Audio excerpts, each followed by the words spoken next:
100 years of the sinking of the ship and 15th anniversary of the Titanic. The timing of the re-release of the movie in 3D couldn't have been better. And joining us in this conversation is the producer of the film, Mr. Jon Landau. Welcome on Zoom. Thank you very much for having me on Zoom. And welcome to India. Thank you for bringing Oscar to us. You're very welcome. Why have art you don't share? Tell us what inspired you to convert Titanic into 3D. What inspired us to convert Titanic was that the technology became available to convert it at a quality level that was acceptable to Jim Cameron and myself. Cynics believe that this is just another money-making exercise. What do you have to say to that?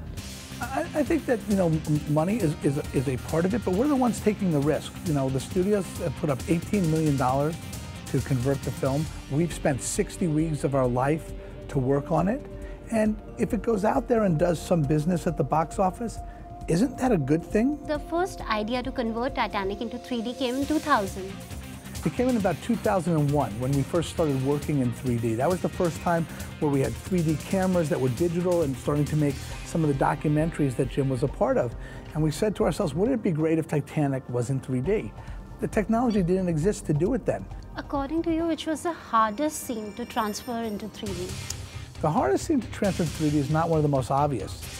I would say it's probably the dining room scene, where they're having dinner, because there's so many objects on the table and so much detail in the wardrobe and so much going on in the background.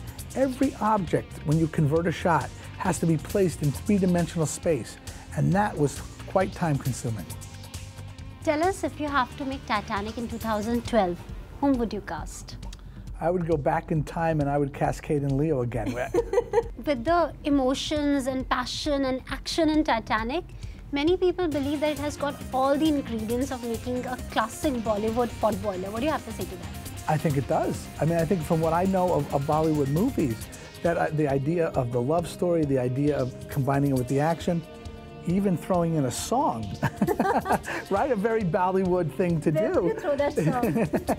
Thank you so much for talking. Thank you very much. That was Jon Landau with Kirti Tarang and cameraman Anil, Zoom Mumbai.